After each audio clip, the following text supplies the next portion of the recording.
Hello, everyone. Welcome to class 3. I'm a little bit distracted today. I received my manuscript for my latest book, and there are some errors in it that need to be fixed. That's got me a little bit distracted, but we'll do our best. Okay, let's go ahead and do the mandala. Mike, would you offer the mandala for us? Sure thing. Good morning.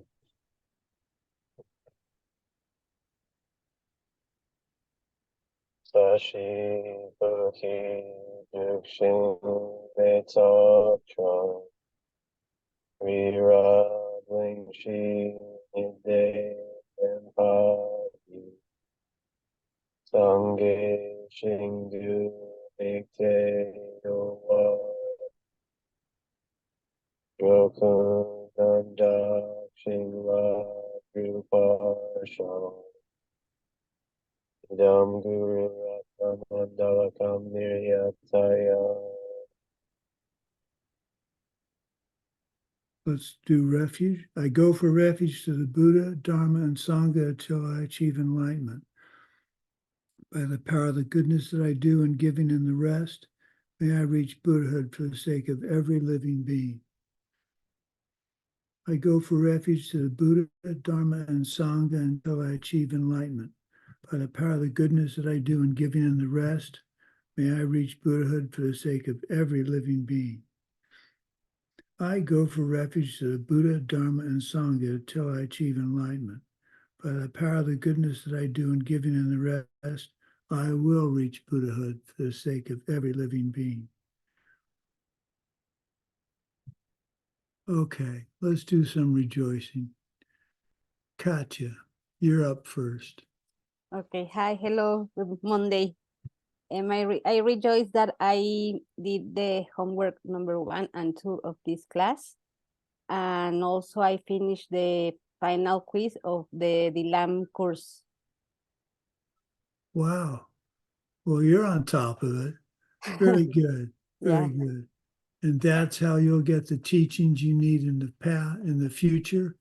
And you're also setting the seeds for students you have for doing the homework. So good for you. Thank you. Svetlana, what do you have to rejoice about?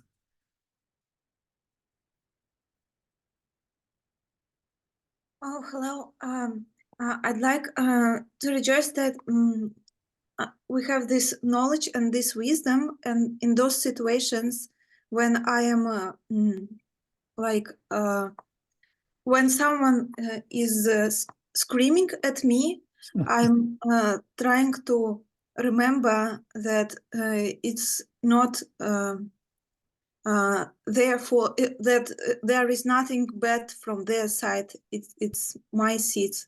So the best thing I can do, try not to be angry and not to do something bad towards them. And like during these weekends, I had some opportunities to practice it and to remember it. And I would like to rejoice that we have this wisdom and we can live it in our daily life.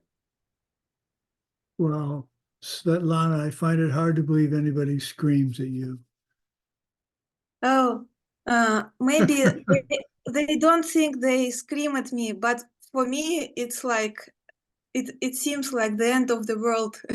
But for them, maybe it's not screaming, just some laugh and question discussion. Okay. Well, good to remember that it's coming from you. And it doesn't mean it's not happening. Doesn't mean it's not happening. But whoops, hang on a minute. My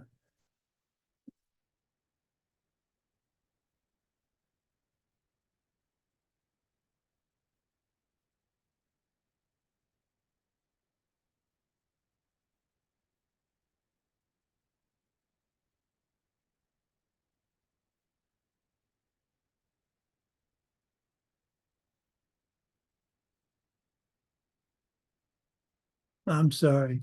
I have one of those robot vacuum cleaners that I store under my desk, and I kicked it and it came alive.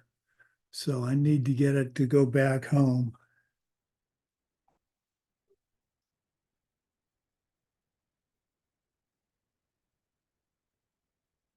There it goes. Okay. Where was I? But it doesn't mean they're mad at you. They are, but they're coming from you. And the way to stop that is to not respond. I have an interesting problem with my wife. Every once in a while, she'll make a comment that I think is just totally irrelevant, and I get upset. And I have to realize she made the comment, but who made her make the comment? Me. So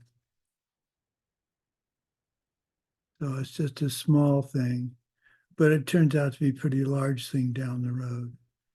Okay, let's see who's next. Tatiana, what do you have to rejoice about?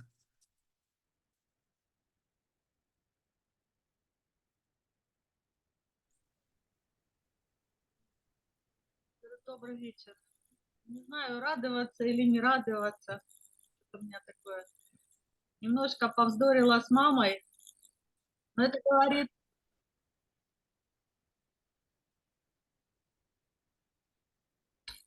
говорит о том, что она лучше себя чувствует.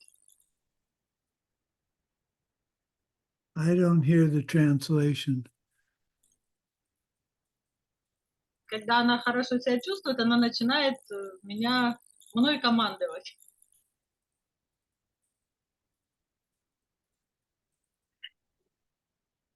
I've got English on my interpretation, but I'm not hearing. Anybody else hearing? Меня Okay, не слушается, а мной командует. Не знаю, что делать теперь. Радоваться. No, it's not in the English channel. Добрый вечер. У Channel, нас идет digo.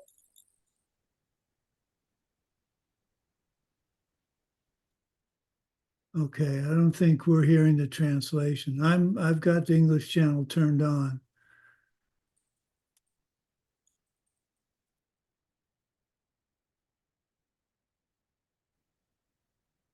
I'm not hearing anybody. Can you hear me in English channel? There you go. Oh, okay, perfect.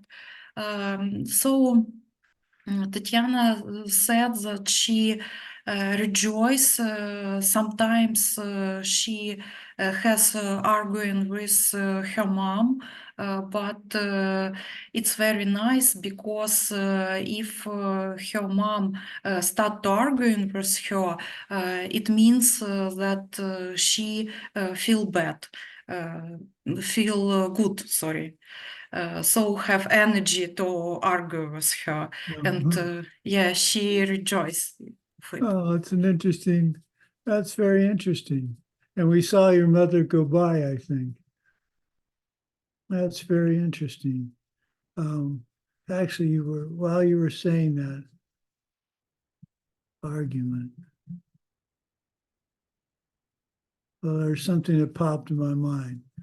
But Tatiana, thank you for sharing that. I never thought of something like that being a positive thing. That's really interesting. Hi, Mom.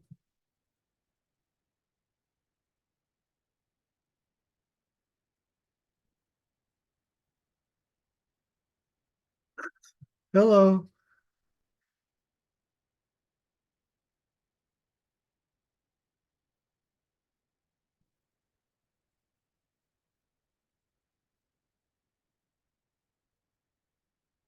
Okay, who's next? Let's go with Daria. What do you have to rejoice about, Daria? Good morning, Venerable Sumati. I rejoice. First, I rejoice for success of the children I work with. They're very, they are all angels, big angels. And second, I rejoice. My colleague started to talking gossip and turning other against me. And first I tried to talk to her, then I made her and this situation turn Glenn. And I tried to remember where it came from. I tried to feel compassion for my colleagues and as angry make her suffer. And I tried to remember how did this and how I hurt other people, what I do. And I started to do the emptiness meditation every day.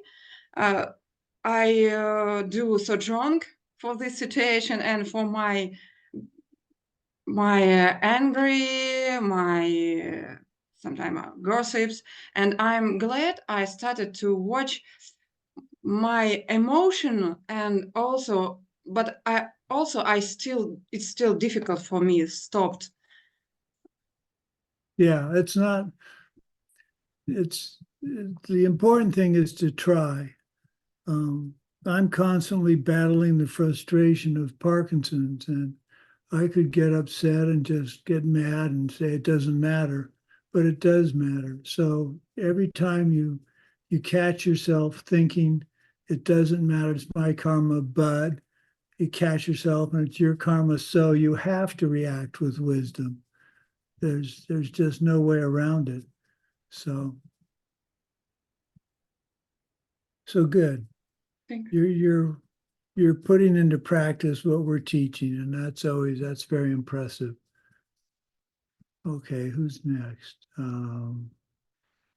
Translator, do you have something you can rejoice in? I'm not hearing you.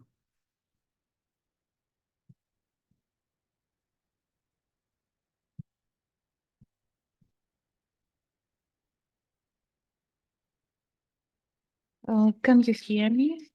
Now, yes. Yeah, I try to switch to some other account about my rejoicing. I prepare some materials for ACI courses. Also, I was one of translators for teacher training ACI 6 Oh, this good for you. weekend. What else? I try to spend much time in the street. I like to walk and I try to sleep well. That's my rejoicing for this day. Thank you. Good. Thank you for doing interpretation for the translation for the teacher training. That's very impressive. Большое спасибо, что вы переводили, делали перевод. Okay, let's see. Who's left? Evgeny, what do you have to rejoice about?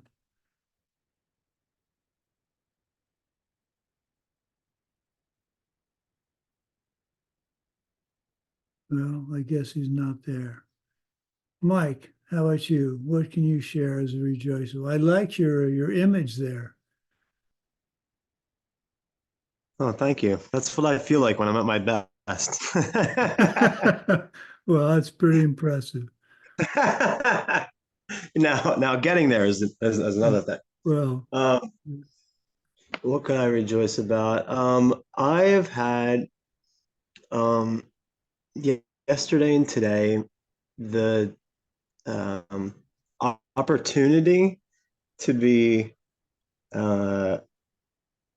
really offended and take something really personally, and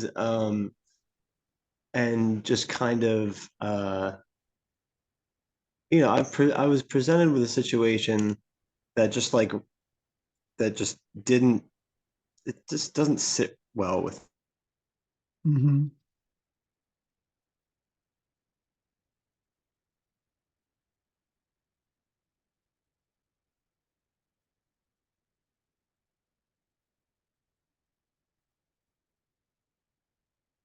I don't know if anybody else Oh. can hear him, but I can't. Can't hear you, Mike.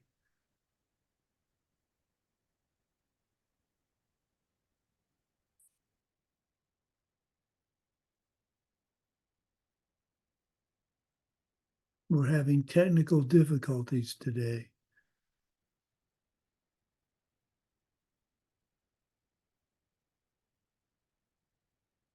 Mike, are you there?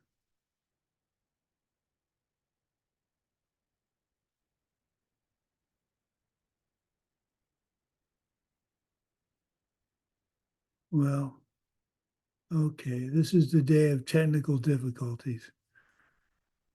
So if we can't get Mike back, I'll share my rejoicing.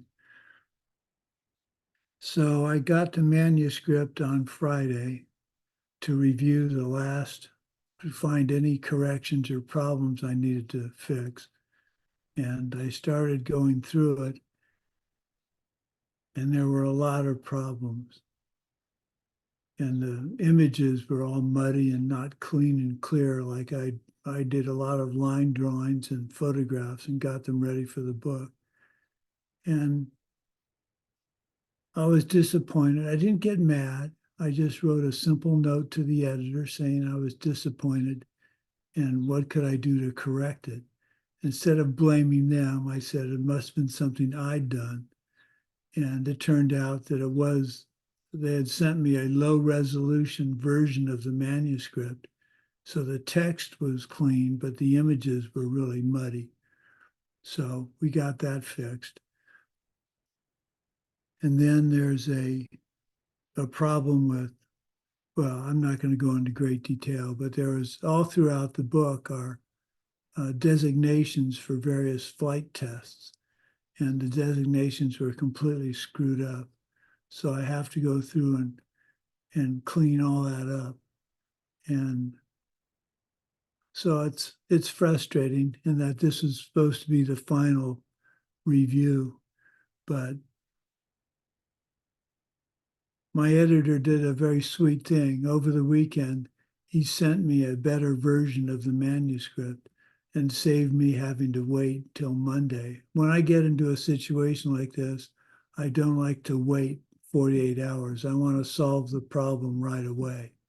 And so instead of having to wait 48 hours, he sent me the manuscript, the better version. So we're getting things fixed. But today I've got to spend about 4 hours going through and looking one more time for errors. But I do have a positive rejoicing. We set up a website for my book of lists, and I sent out the final correction. So one of my students in South Africa went through the entire project and found all the errors that I had not found. And I've sent that out to be corrected. So Svetlana, you should have gotten a copy. And hopefully by the end of this month, we'll have a website up. And it's going to be in Bulgarian, Russian, Vietnamese, Chinese, Spanish, German, and English. So I'm very pleased. And Svetlana made a very wonderful suggestion. She thinks we should make a sort of a game out of it. We'll have a section on the website where you hit a button and it will go through the 270 possible lists and ask give me a list of 3 or something. And then there'll be an answer on the back of the card. I don't know how we're going to do that yet, Svetlana, but we'll set it up so it's a teaching aid. And I'm very excited about this because from a karmic standpoint, I'm trying to help students learn the Dharma. And in doing so, I've learned a lot. And this is setting the seeds for me to have the kind of help I need in the future with my study of the Dharma. So I'm really very pleased with that. So that's my rejoicable. Okay. Today's class is still on the meaning of pramana, and it's a little bit dense, so just bear with me. we're going to get to some interesting material down the road. Some of this is just what we've got to do. So here we go. The meaning of valid perception. Khedrubje said that ordinary Tibetans do not have a valid perception of the Buddha or Buddhahood or past and future lives.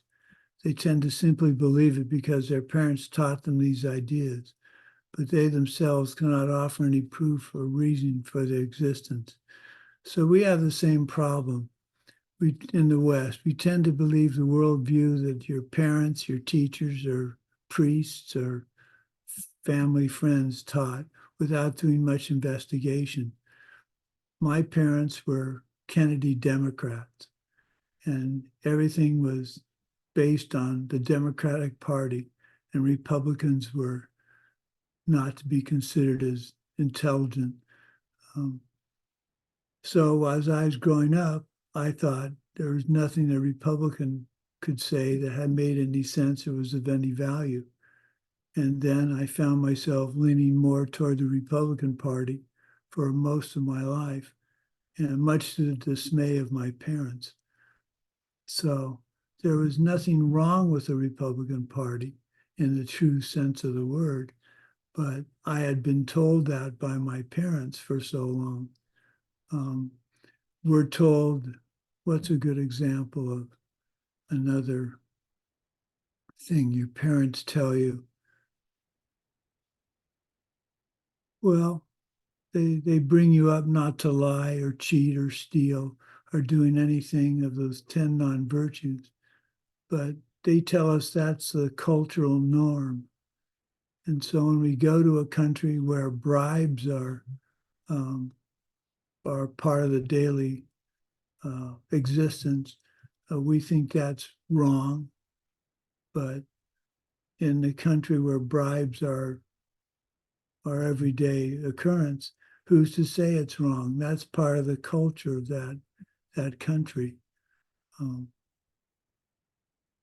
So we have to be careful about what we assume to be true without proof. So we need to use logical reason and reliance upon logically established scriptural authority. If we do so, we can validly establish the truth of enlightenment and the path. If we're going to study Buddhism, we need to be able to understand and believe in enlightenment, the hell realms, all these things, karma and emptiness. We can't just think it's okay because Lord Buddha said it. We need to be able to prove to ourselves that what he said was true. So that's what we're doing in this course. And we're just going to keep attacking it from several different angles to make sure we understand. So let's go back to the definition of valid perception. Another definition or version of the definition is a valid perception is a fresh and unerring state of mind. It's unerring if it does actually exist in the condition you perceive it to be. So a valid perception must be fresh in that it has to be a fresh perception of an object, not a mere recollection of something perceived previously. So there are 5 types of invalid perceptions. There's a mistaken consciousness. This is an example. For example, if you had hepatitis, you would see white snow as yellow in color. Or another example would be under the influence of a drug, one thinks a scarecrow is a real person. What's a good example for me of mistaken consciousness?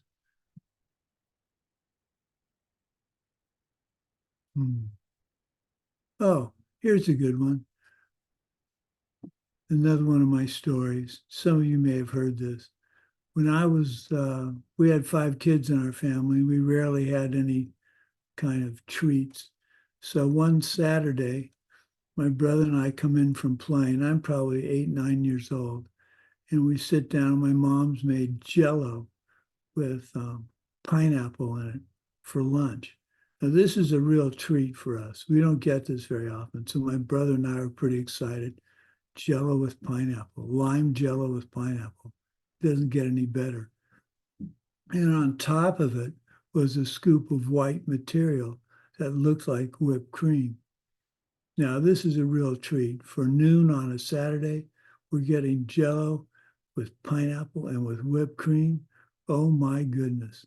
Well, so I take a big scoop of the white stuff thinking it's whipped cream, and it turns out to be mayonnaise. Now, I like mayonnaise, but you can just think of when you put that in your mouth thinking whipped cream, and it turns out to be mayonnaise. So I had the mistaken consciousness. I looked at it. I thought it was whipped cream, and it wasn't. It was mayonnaise. So that was an invalid perception. It seemed correct, but I was wrong in my perception. I still remember that to this day. Now, I happen to like mayonnaise. I really like mayonnaise. You can give me a jar of mayonnaise and a spoon, and I can eat a lot of mayonnaise. But anyway, so that's my example. So that's one type of invalid perception. Another one is doubt. When you don't have certainty about an object, that is, the perception is not sufficiently clear. So example of this would be to see something in the distance that you think is a scarecrow, but you're not sure. It could be a real person. So what's an example of this in everyday life? Perception is not sufficiently clear.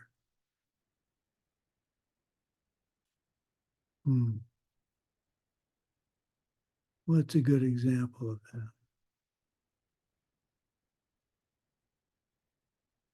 Look in the distance. Oh, someone's walking down one of the streets here in our community. For instance, my wife, she wears all white.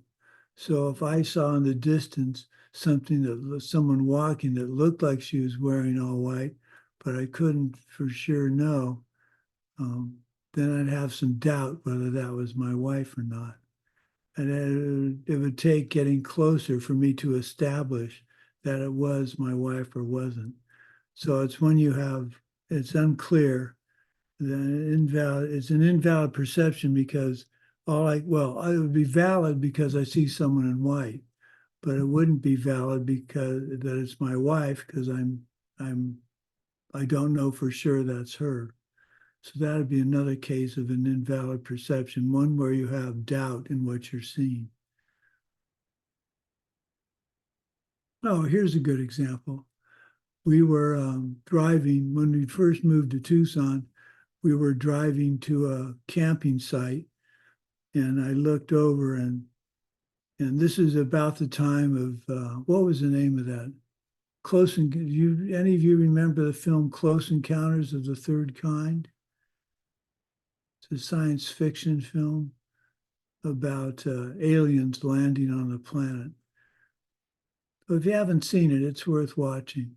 Anyway, so that film had just come on, and I'd gone to see it. It was pretty exciting, maybe what would happen if aliens landed. And we drove over around a mountain, a curve in a mountain, and there in front of me at nighttime, there in front of me was a vast array of lights. And I'd never seen it before. And my first thought was, aliens have landed.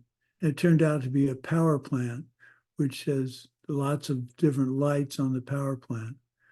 So my first thought was, aliens had landed. And it was incorrect.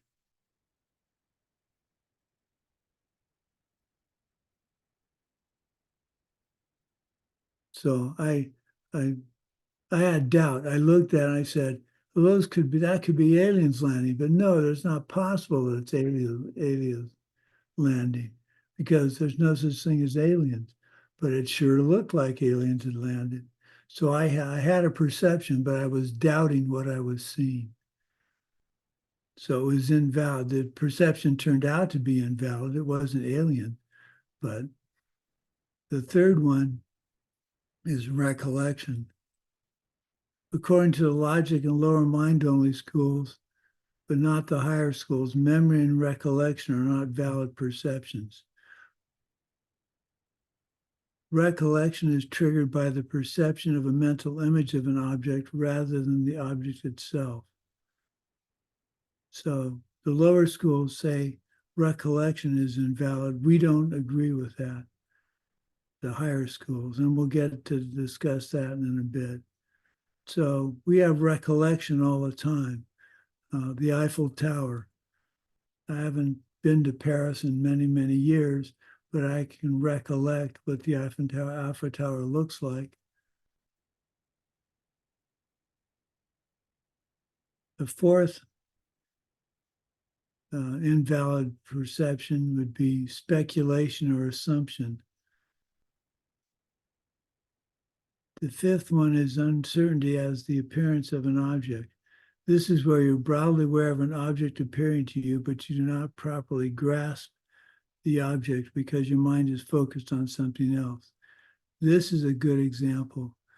You're listening to a piece of music. In my case, I'm so focused on reading and writing my book that I don't hear my wife call out that she's waiting for dinner. I'm vaguely aware that she's talking to me, but I don't really know precisely what she said. So this would be an example of uncertainty as to the appearance of the object because your mind is focused on something else. What's a better example of that? What is a better example of that?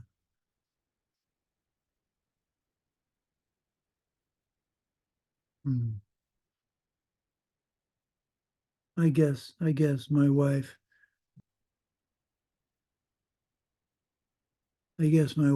Wondering when we're going to have dinner. See, I have to have dinner ready for her before 5 o'clock. And if it's 10:05 and I don't have dinner ready, I've got to scramble. So I try well, here's the secret to 48 years of marriage. Pay attention to your wife always. Don't get so engrossed in something else that you're not paying attention to her.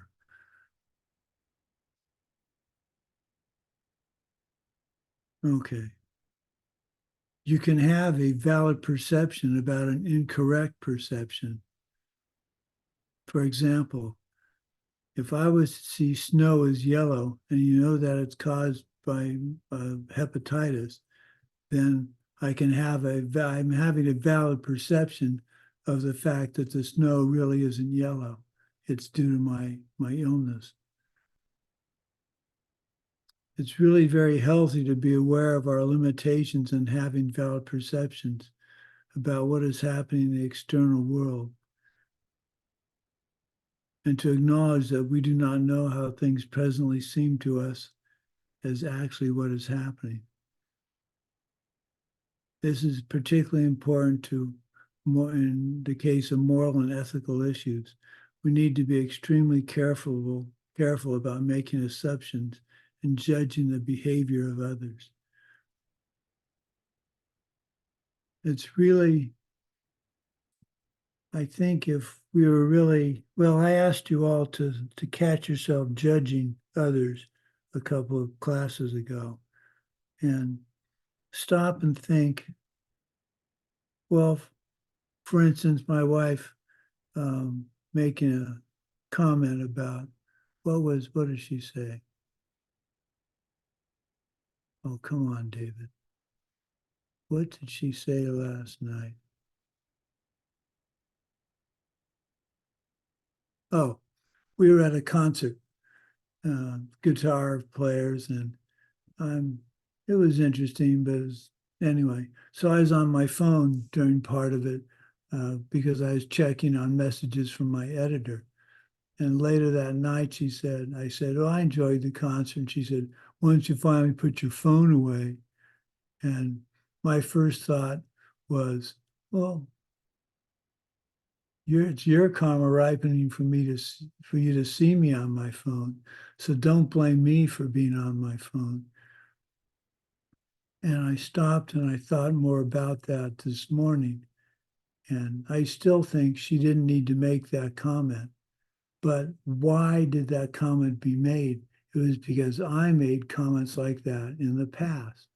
So my misperception, my invalid perception was that she was taking that on her own. It had nothing to do with me, when in fact it had everything to do with me because I had made comments like that in the past. Now, I don't find myself making comments like that anymore. It doesn't mean I'm by any means perfect or anything, but I'm getting more and more sensitive to unnecessary comments. And so I could either be mad at her for doing that. Well, I don't want to be angry at my wife, so that's not a good idea. I don't want to be angry about anything to anybody. So what I needed to do was remember in the moment where that was coming from, me, my making comments like that in the past. And if I don't want to see them, I've got to make sure to catch myself. And I do. I catch myself quite a bit now. In fact, that's one reason I'm probably more quiet than I used to be, because I don't see the need for useless talk. We were at a dinner party. Well, no, after this, we went to a play, and I invited everybody over for dessert afterwards. Now, there's two funny things about that. One, it was about 3 in the afternoon. So who eats dessert at 3 in the afternoon? Well, I do. So as my wife's grandmother used to say, always eat dessert first. You never know what's going to happen. And then if you don't die during the meal, you can have dessert the second time. So we're having this dessert, cake and ice cream. I haven't described this cake. I need to do that. We had what's called tomato soup cake. Now, that sounds pretty awful, but during the Depression in the 1930s, Campbell Soup, a huge company here in the States, had a recipe for tomato soup cake. You use a can of tomato soup and 2 cups of flour and some baking soda and some spices, and you cook that up and it makes a very good spice cake, very rich spice cake. You know, you can't tell it's got tomato soup in it except for the color. It's kind of a deep orange brown. So that's my wife's favorite dessert.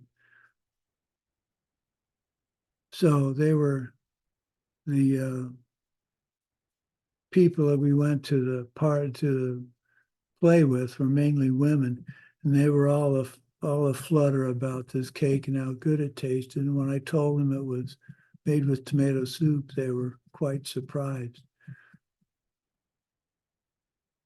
So what's the point of this story? The assumption. So the assumption that you can't have dessert at 3 in the afternoon is judging us. So they could be judging others. The reason I had it was I thought they'd enjoy having a little bit of something special after the play. I thought the play was going to get over at 6 or 7, so it made more sense to have a piece of cake then. But their behavior was something, they were yakking. There was a lot of conversation, and I find that I'm having more and more trouble with the patience of just what I consider to be useless talk, but I'm judging them. If I think it's useless talk by them, they may think what they're saying is quite reasonable and appropriate conversation. So something as simple as judging someone at a dessert party when we're just having fun was something I had to catch myself. So the point is judging happens all the time. And I think we're very naive if we don't think we judge others. We do. I do. I judge others all the time. So for me, the part of not judging others is not to participate in useless talk.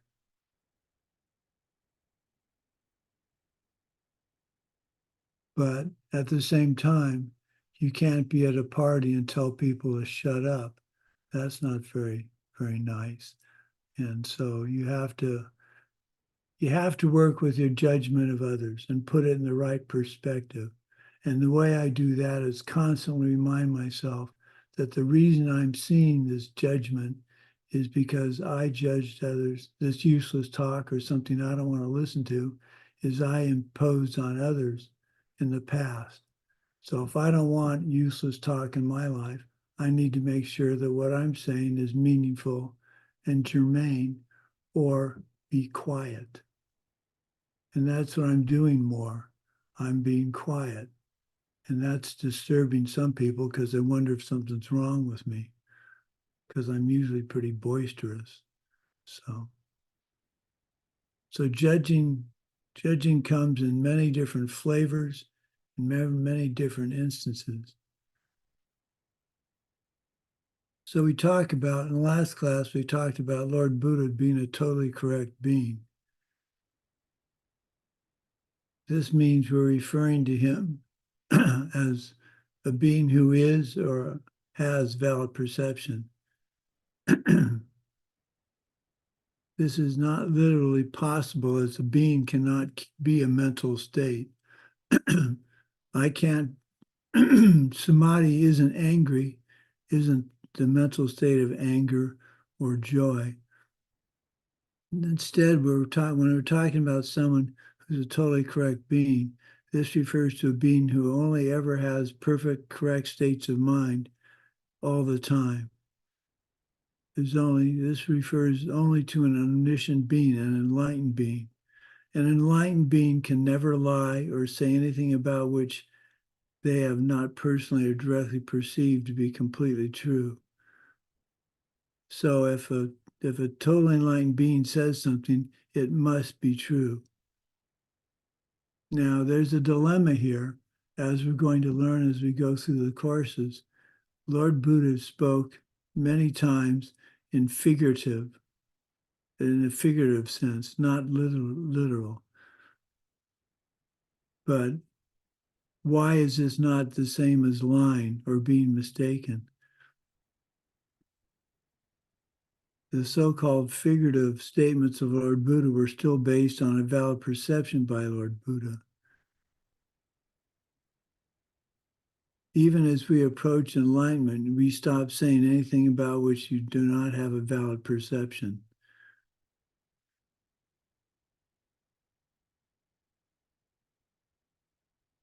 So it just came through my mind or something.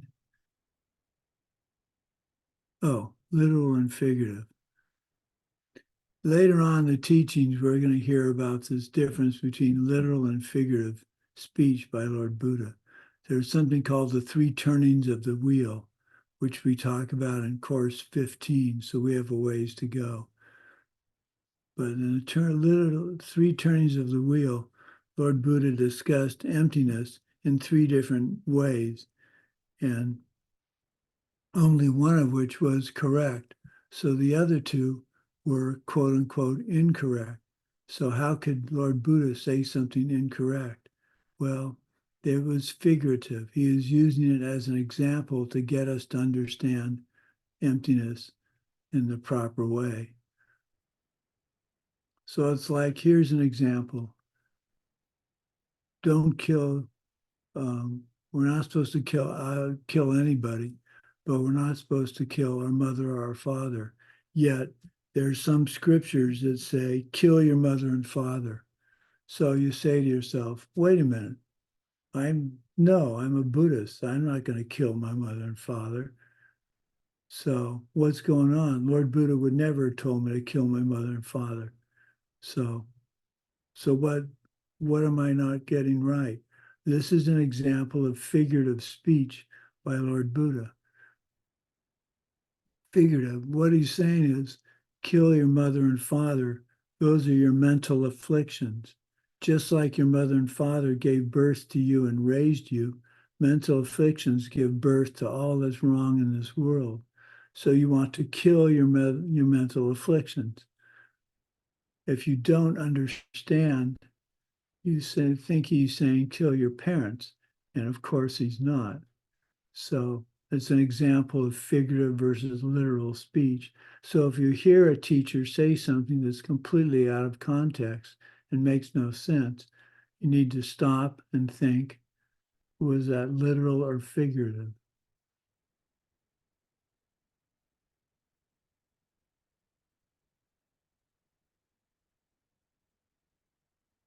So we're going to try to establish the concept of omniscience, nirvana, and the path to getting to nirvana and eventually omniscience. This is the second chapter of Master Dharmakirti's commentary on valid perception. He's going to try and prove the existence of nirvana and omniscience and the path that will take us there.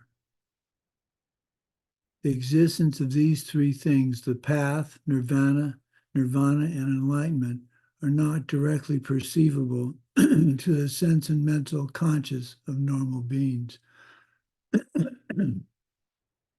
So how can we establish their presence? How can we perceive them? Excuse me.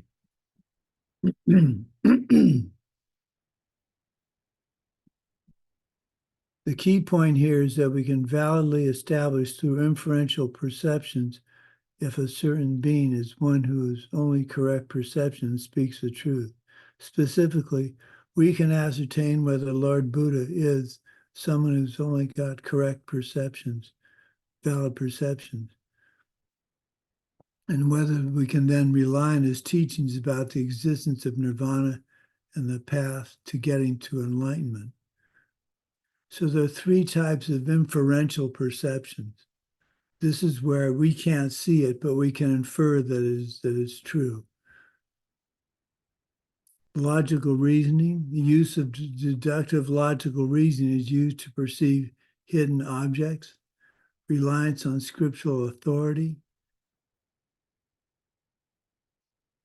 That's what we use to perceive deeply hidden things. Here, you use deductive logical reasoning to establish that a person making a statement that you rely upon is not capable of ever lying or being incorrect. And there's perception based on convention. When that's where we all agree that something is identified by a certain name.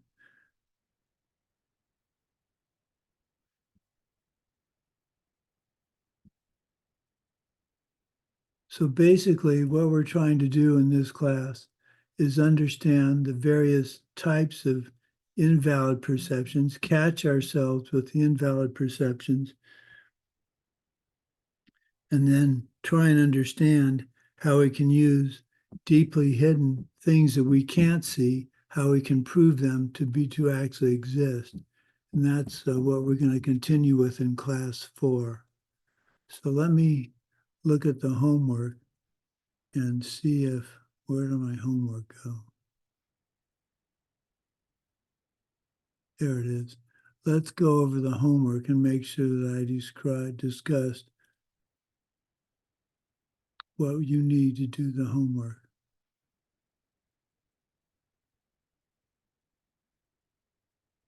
Okay.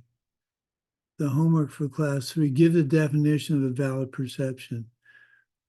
So valid perception in this case is a fresh, unmistaken state of mind that doesn't conflict with our usual definition of not being anything we perceive that isn't under strong emotion or drugs. A fresh and unmistaken state of mind. Here, the definition is the importance is fresh. It's not a memory. It's a perception. Describe very generally the meaning of the term person of valid perception. A person of valid perception is an enlightened being who only has valid perceptions. That's kind of circular. The primary connotation of it is a person of valid perception is a person who cannot lie.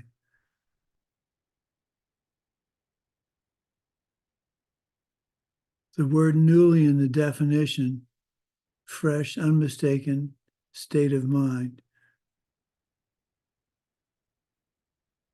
The word newly in the definition is necessary to exclude a certain mental function from being a valid perception. It's used to exclude recollection, which in the lower schools is not considered to be a valid perception. In our case, in our school, it is.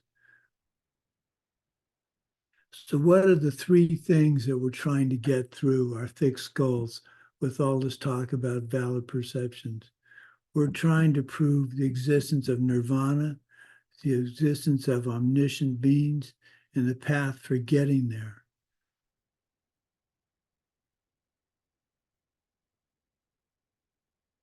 What kind of valid perception will you have to get in order to establish whether these three objects exist or not? We're going to need to employ both direct valid perception and deductive valid perception. So direct valid perception would be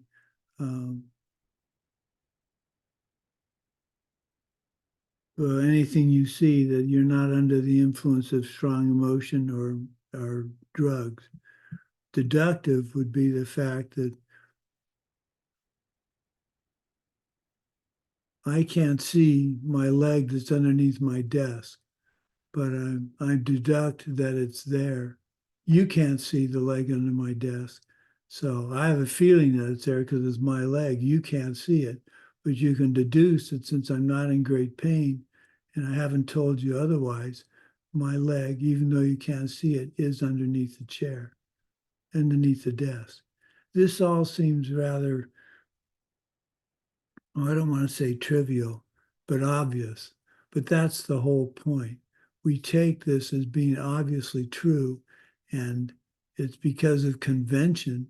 And if convention's wrong, we're believing something that isn't true, even though because we've been told it is true.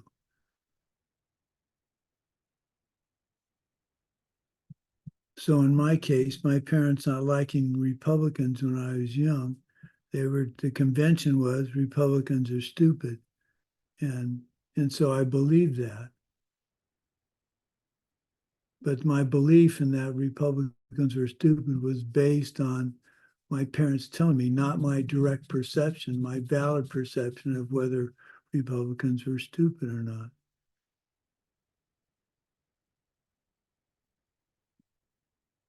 This is all coming back down to me, to judging. We really, really have to be careful judging. And logic, to me, logic points that out. Because, for instance, my wife's comment about my using my phone during the concert, her comment was that I wasn't practicing what I try to have others do. If I want someone to focus their attention on me when I'm teaching, I can't very well be looking at my phone when I'm attending someone else's performance. It seems incongruous. I'm listening to the music. Why do I have to watch them? But if I was in class, teaching in a class, and I saw, well, for now, if I saw you constantly looking to the side or holding up a phone, that would be my karma ripening for not being careful about how I listened and attended other people's performance or teaching. So I was judging my wife for making a comment that I didn't think was appropriate when I should have been thinking about what she is actually talking about and realizing she was right. I was not being attentive in the situation where I should have been. So she was right, but I was judging her as being wrong.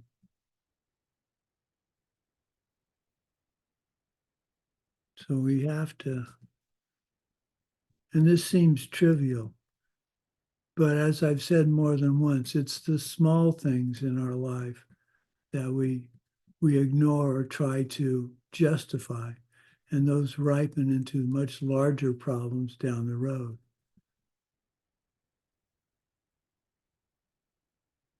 So it's really important to catch yourself making these kind of judgments.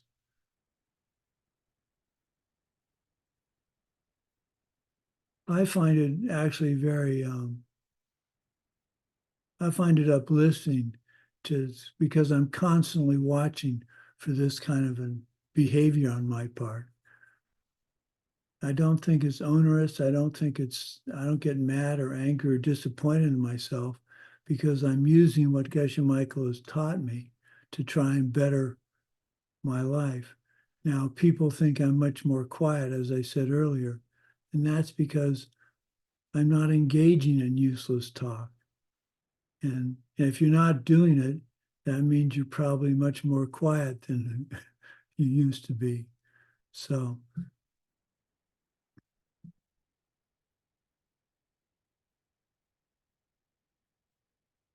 that's actually, that explains, I don't like being in large crowds anymore.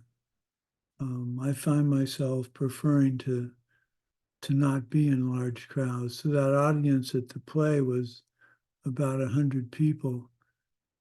And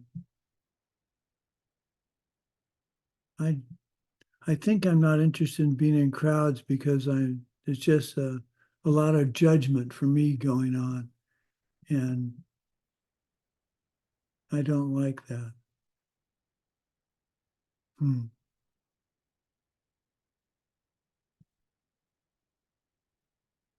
Well, like I was saying at the recent dinner party, again, there was a lot of talk about the wine and whether the wine was good and the food and who was doing what. And I just thought, can't we talk about something meaningful instead of discussing whether or not, for instance, as one member of the dinner party recalled that I was singing with him at one point, the last dinner party.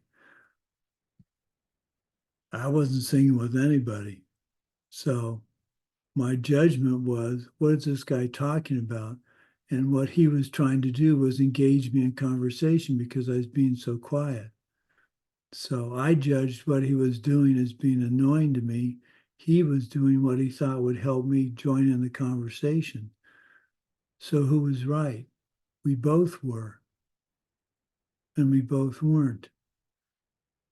So instead of judging him, well, this particular individual is very like one of my brother-in-laws. And one of my brother-in-laws is just,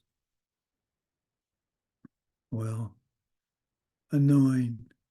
He talks about subjects he knows. He'll come up to me and start talking about nuclear weapons, and he has no idea what he's talking about. So from my side, it's annoying because he doesn't know what he's talking about. From his side, he's trying to engage me and show interest in what I'm interested in. So I can judge him negatively, or I can thank him for being interested.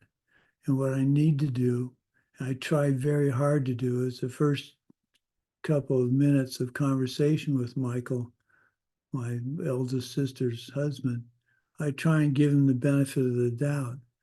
But invariably, after about 5 minutes, I'm back to thinking,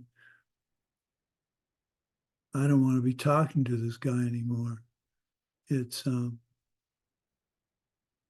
humbling because I find I'm judging people so much in so many small ways that I've got to stop doing that. But I find it interesting that I'm seeing this in my older age, and I'm trying to do something about it. What I really rejoice in, and that's something I should rejoice in more often. I rejoice in all of you who are much younger than me, being introduced and practicing the Dharma at this age in your life. I didn't get to the Dharma. Let's see, when did I start that? I started the Dharma when I was maybe 1998. So that'd be 44 when I was 45. I just think what it would be like to have started the Dharma when I was 20 or 25. I think that would have been extraordinary. And you all seem much younger than me. So I rejoice in that. Yay. Okay. Well, another short class. Oh, that's about an hour. We're setting the stage with these definitions of what we're going to do next, which is going to try and prove how omniscience, nirvana, and a totally correct being could possibly exist, and why it's important that we understand that they do exist and how we can prove it. So that'll be in the next couple of classes, so hang in there. Okay, let's dedicate class today.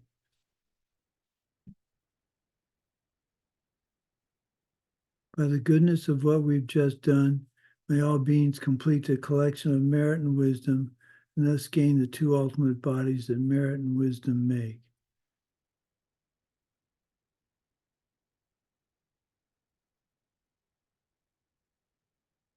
So if what we're teaching now is confusing, hang in there.